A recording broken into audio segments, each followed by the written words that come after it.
ताकत और दबदबा बनाने के लिए इंसानों ने कई ऐसे काम किए जिससे इंसानों के हाथ मासूम लोगों के खून से रंग गए। दुनिया में ऐसे कई लोग हुए हैं जिन्होंने अपने नाम का डर और हुकूमत को बढ़ाने के लिए मासूम लोगों का खून बहाया। दो देशों के बीच की लड़ाई हमेशा तीसरे के लिए फायदा साबित हुई है। ऐसी ही कहानी है अटैक ऑन पर्ल हार्बर। नमस्कार, मेरा नाम है मोहम्मद आसिम और आप देख रहे हैं क्राइम तक। अगर इतिहास के पन्नों को पलटें तो ऐसे कई किस्से मिलेंगे जब लोग अपनी ताकत को बढ़ाने के लिए सारी सीमाओं को लांघ गए। ये भी नहीं सोचा कि आने वाली पीढ़ी पर इसका क्या असर पड़ेगा। ये कहानी भी कुछ ऐसी ही है, क्योंकि इस घटना की वजह से अमेरिका दूसरे विश्व युद्ध में कूद पड़ा था। 1 सितंबर 1939 आधी दुनिया में आग लगी हुई थी। हर तरफ बारूद की गंध थी। दुनिया में होड़ लगी थी अपने नाम का डंका बजाने की, और इस होड़ में इंसानों ने मानवता के हर नियम को तोड़ दिया था। ये वो वक्त था जब दुनिया दूसरे विश्व युद्ध की कगार पर खड़ा था। लेकिन ये कहानी शुरू होती है साल 1937 में, जब जापान ने चीन के साथ वॉर डिक्लेयर कर दिया था। असल में जापान इकोनॉमिक ग्रोथ चाहता था, लेकिन वो ये भी जानता था कि उसकी इकोनॉमिक ग्रोथ चीन की मार्केट में सेंध मारकर और उसका इंपोर्ट खत्म करके ही हो सकती है, जिसके लिए उसने साल 1937 में चीन के साथ वॉर डिक्लेयर कर दिया था।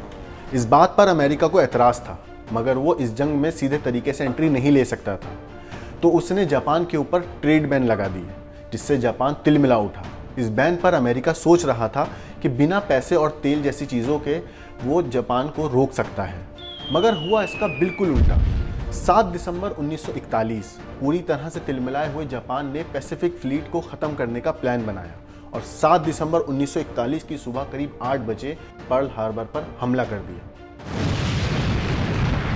और फिर सुबह करीब 8:10 पर एक 1800 पाउंड का बम यूएसएस एरिज़ोना के ऊपर गिरता है, जिससे जहाज़ के परखच्चे उड़ गए और जहाज़ अपने साथ तकरीबन 1000 लोगों को लेकर डूब गया। इस तरह जापानी सेना ने एक एक करके अमेरिकी सेना के कई वारशिप, जैसे कि warship USS Arizona, USS Oklahoma, USS California, USS West Virginia, USS Utah, USS Maryland, USS Pennsylvania, USS Tennessee और यूएसएस नवाडा को काफ़ी नुकसान पहुंचाया।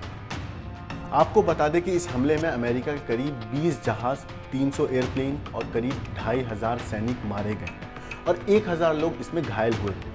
आपको जानकर हैरानी होगी कि इस खतरनाक हमले के बाद भी अमेरिका का पैसिफिक फ्लीट को ज़्यादा नुकसान नहीं पहुंचा था। जैसे हमने अभी बताया कि दो देशों की लड़ाई में हमेशा तीसरा देश फ़ायदा उठाता है, ऐसा ही कुछ इस केस में भी हुआ। जर्मनी ने इस मौके का फ़ायदा उठाया और 4 दिन बाद ही अमेरिका पर हमला बोल दिया, लेकिन घातक परिणाम जर्मनी और जापान दोनों को भुगतने पड़े। इस लड़ाई में अमेरिका की जीत और जर्मनी का अंत शुरू हो चुका था। हालांकि अमेरिका चारों तरफ से घिर चुका था, लेकिन उसकी बेहतर रणनीति और उसके जो कदम उठाए गए थे उन्होंने उसे सर्वश्रेष्ठ बना दिया था। 6 जून 1944 को अमेरिका, ब्रिटेन और दूसरे सहयोगी देशों ने यूरोप में घुसकर जर्मनी पर आक्रमण किया था।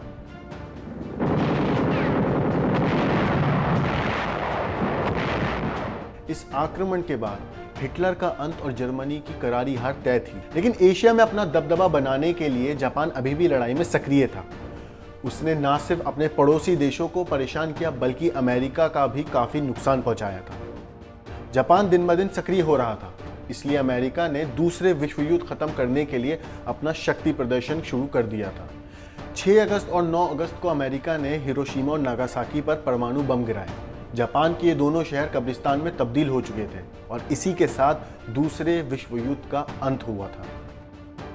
आखिर इतने साल बाद एक सवाल खड़ा होता है कि आखिर अमेरिका ने जापान पर सैन्य हमला क्यों नहीं किया? उसने वहां पे बम क्यों गिराए और इसका किसको फायदा हुआ? इसका सिर्फ नुकसान हुआ, वो भी सिर्फ मानवता को।